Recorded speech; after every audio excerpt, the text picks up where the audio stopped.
Hello GRAZY fam, welcome back, and I'm so heartbroken to talk about this case because today we're going to be talking about Rebecca Reusch, who is a German female who disappeared without a trace. We really don't know what happened to her. There's no suspect. Maybe she ran away, maybe something else happened, and it really breaks my heart because she was known to be a K-pop fan, a big K-pop fan, and when you hear the details of the things that she related to K-pop about, it really broke me because I could relate to her a little closer than some other cases we covered. Before we get started, you guys know I've been feeling very pink today. Wearing one of my favorite pink sweaters, my heart earring, my pearl necklace, and I love this hair bow. And I work on these cases really hard, and just by hitting the like button on the video, it goes a long way to help the algorithm so that we could share this news and a lot of people could help this case. So this case apparently is one of the biggest cases of missing people in Germany, especially around the area of Berlin, because they say actually in Germany it's uncommon to have a missing persons case or even a runaway teenager compared to America, where there's like a very big amount of missing people. If you guys live in Germany, let me know, is it true that missing persons isn't really like a big thing? So because it's not a big thing, Rebecca's case is very unique because there's so little clues of what could have happened. Rebecca was also on TikTok, just like you and I. A lot of kids are these days, and she had a pretty big following on Instagram. They say around 30,000 followers and above.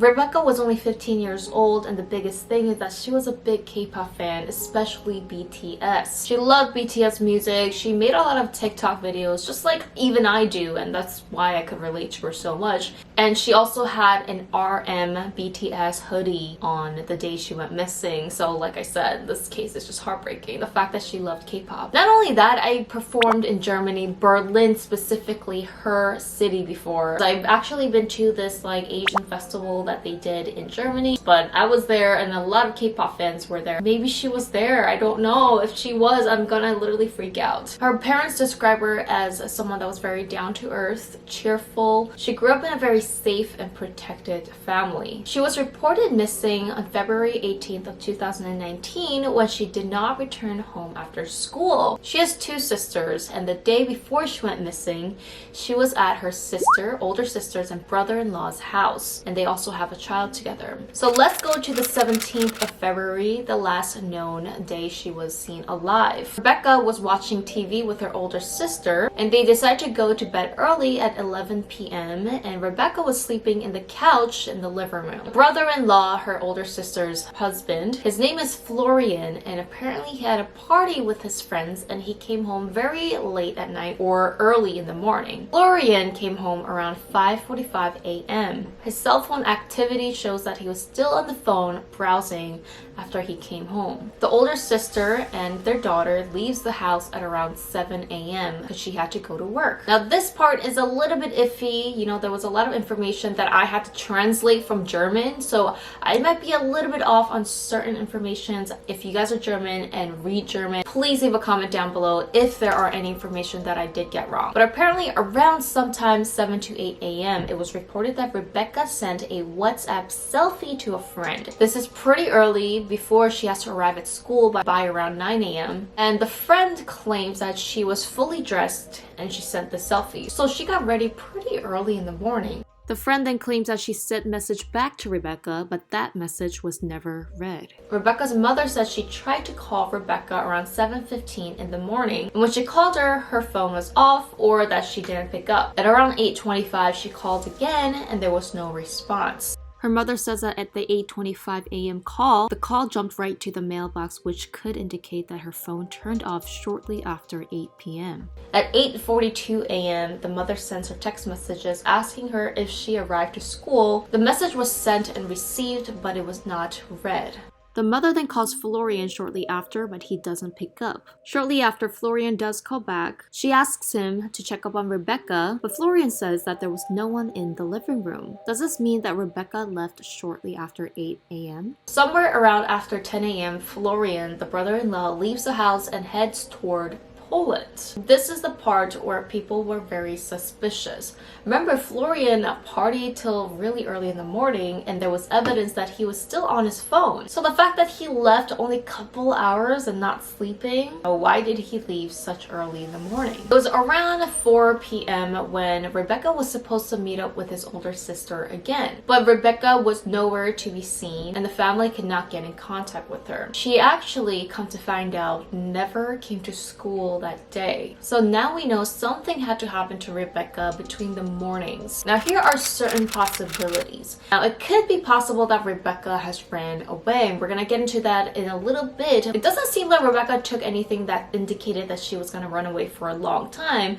such as her passport wasn't missing, and I believe somewhere it said that her makeup wasn't missing as well. The only things that was missing and possibly that she took with her was a purple backpack, or a brown backpack, sorry, like a purplish brownish backpack, a pink fur jacket, a white RM BTS hoodie, a pink instant camera that she had, black and white Vans sneakers, a wallet, and her phone. So technically she did take everything that she was supposed to go to school with. The internet router at the brother-in-law and her sister's house showed that she was still in the house until early that morning. The router also showed that Florian was on the internet early in the morning, the time that Rebecca was up and using the internet. According to the evidence, it seems like Rebecca's phone turned off shortly after 8 a.m. If Rebecca decided to run away on her own, it doesn't really make sense that she would turn off her phone, since it seemed like staying on communication with her friends were very important. Now, without really any solid evidence, police did arrest the brother-in-law Florian into the possible connections of Rebecca. Police firmly believe that possibly the brother-in-law had something to do with Rebecca's disappearance. They actually believe that Rebecca did not leave the house alive that day. And here are some of the signs. So Florian first to the police confessed and said that he went to sleep right away that day after he returned home. But again, the internet router shows that he was up and using the internet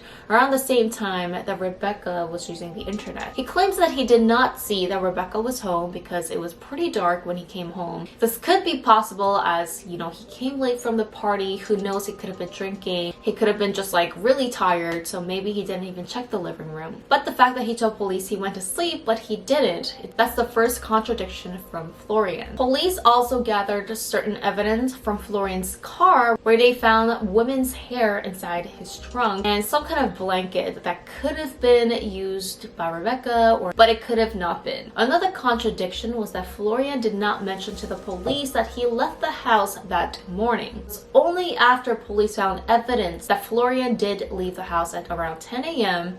and the day after to the same location, and this location again was somewhere near the border of Poland. So this information led police to believe that Florian was A, hiding something, and B, possibly could have been near these lakes and forests to dispose a body, although there was no solid evidence. Now, that DNA sample of the hair later came to be not from Rebecca. It was not Rebecca's hair. So that's a weird thing, you know? At the same time, police didn't have any evidence that Florian really did something, like physical evidence. So that was a hard pill to swallow. The DNA evidence showed that it was not Rebecca's. Also, it's really hard to get like other DNA sampling from the car because it was reported that Rebecca did use Florian's car like the day before to play with, you know, her niece and things like that. There's also no signs of any break-ins. That's it. Like, so little information is known about Rebecca's disappearance right now. The parents of Rebecca and all her family members actually believe that Rebecca is still alive somewhere. They think she was kidnapped. Now let's talk about why Florian left the house that day at 10 a.m. and went back to the same area the day after, the 19th. But later we found out, allegedly, Florian did not mention to the police that he left the house that morning and the day after because he was doing some illegal drug business. He thought that he was going to get prosecuted for this, and that's one of the reasons why he did not discuss with the police why he left the house that day. There are medias that are reporting that the second day, the day after Rebecca went missing, the reason why he went to that same area at 10 p.m. at night was because he lost his wedding ring. Now, this information caused a lot of people to think that Florian really indeed had something to do with Rebecca. Number one, why would you go back to a location late at night to look for a wedding ring? We all know that it's impossible to look for a wedding ring late at night. It's like this little tiny ring you're trying to find. Maybe he was so sure where he left it. But after all, he did not even find the ring. A lot of people speculated, did he lose the ring because he tried to dispose Rebecca's body or try to conceal something? There was a mass search done in Lake Walser and some other foresty areas near where Florian was supposed to be. They didn't find any evidence of Rebecca despite these large searches. Florian, till this day, remains very silent. He never talked to the media. From the guidance of his lawyer, he is not stating anything and will not state anything. And we can't really judge based on this because, you know that statement, anything you say or do will have something against you. You know that line that police always say. Till this day, Rebecca's family and even her sisters all stand by Florian. They firmly believe and say that Florian had nothing to do with Rebecca's disappearance, and that they have talked to Florian about why he left the house early morning that day and the day after, and they just firmly believe that he did not do anything to her. And the family says that they've known Florian for years now. He is a very calm, nice person. Some people have a problem with this, that the family is defending Florian, but again, you know, at the same time, the family knows their family the best. At the same time, yes, some people might argue, even if it's your family, you really never know what people could do to you. Again, not saying that he is a suspect. He has been released from custody. He has been arrested twice in regards to Rebecca, but because lack of evidence, he was released. Some controversy with Rebecca's picture that was widespread online and everywhere, and it's this picture. This is a picture that is highly filtered of her. Obviously, she's using some kind of Instagram filter or something like that. And the public criticized the police and the family for using this picture because it does not look like her real self. I don't know, it does look like her, but I get it. Like, you want to see a raw picture of them without any filters, just in case people recognize her on the street and report it. The family and the police go back and forth to blame each other, that who was using the pictures and things like that. It seems like the family and the police are having like this clash, which does happen in a lot of cases actually. Here's another possibility of another suspect. Her family and friends say that Rebecca was talking to someone online, a man named Max, before her disappearance. There's such little info about this. It seems like the police have looked into this but have disregarded this, but let's talk about it anyway. This was someone that she met on Instagram, and shortly after Rebecca's disappearance, Max's IG account has been deleted. There is a theory of some people claiming that Max deleted his account because he did not want it to be finger pointed at, because he found out that Rebecca was missing. So I don't know what happened to this Max account. Her family believes that possibly she could have met someone online. It could be Max or someone else that we don't know, and this person could have catfished her, turned out to be someone else that he claimed that he wasn't. Ultimately, she could have been kidnapped and right now is being forced to still stay under. Although the family now claims that, well, the police didn't really look into this account, and then the police are saying that, well, they gave this information to the media first and not the police, and they are again having this up and down thing. Another info was that a man came forward saying that he saw someone that looked like Rebecca at the shopping mall with another man about 1 month after she disappeared. He did take this information to the police, and he claims that police kind of dismissed him. He directly contacted Rebecca's family to tell about this information, but I don't know what happened to this piece of information.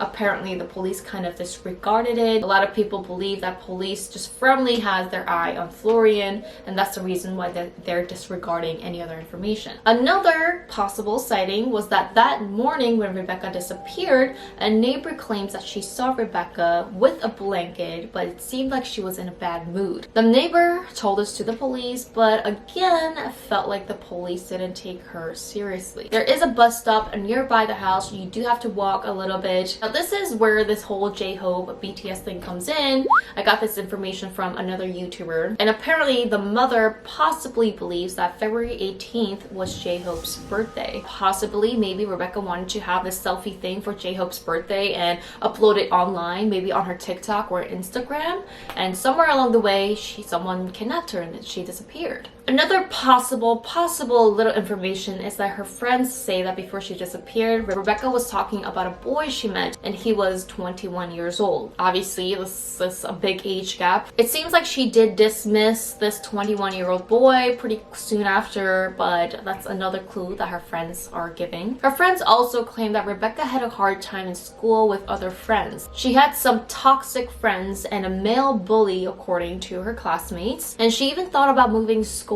because of this. Apparently this male bully was really bothering her. Her friends also say she was going through a lot of stress at the time because of all these people and just some dark thoughts that she was sharing with her friends on WhatsApp. She also dyed her hair pink right before she disappeared, and this could indicate that she wanted some kind of a change. She talked to her friends about the repetitive life that she thought she had. She didn't study or try hard in school, but just drinking and have no hobbies. Some people say that these are kind of normal teenage stuff. I even had a lot of dark thoughts when I was a teenager. It's something that kind of like a puberty thing that you go through when you are around 15, 16, 17 years old. So was it just a puberty kind of thing, or was it real stressful thoughts that Rebecca had? At least from what her friends and family say, it doesn't seem like she was a big troublemaker. In my opinion, there wasn't any encounter that indicated that she was determined to run away. And this is the last known TikTok video from her that was only recorded a couple days or right before that she disappeared. It does seem like she's pretty happy and that she's, dancing online, but again, people on the internet, we hide things and you don't really know people's inner thoughts. But some media did raise the question, maybe because of TikTok and social media, that someone did take advantage of her and is in connection with the disappearance. Because as you know, a lot of young kids are on TikTok, Instagram, and bad people are always luring around these kind of things. The troubling thing about this case for me is the timeline of the morning that Rebecca disappeared. Why did Rebecca's phone turn off shortly after 8 a.m.? Did Florian have something to do with this? Rebecca's sister has been very active on social media. There's even hashtag Find Becky to try and share this awareness. But unfortunately, it's been 2 years since Rebecca has been missing, and there is no other information, no other evidence that has came forward. And still to this day, it seems like the family believe Rebecca is still alive somewhere. Maybe I missed some information because I literally had to watch German documentaries that was English auto-translated. But if you do speak German, leave a comment down below if there's any other information. Thank you so much for watching. Remember to hit the like button, subscribe, and hit the notification bell so you don't miss a thing, and I'll reply to my early birds. See you guys in my next video.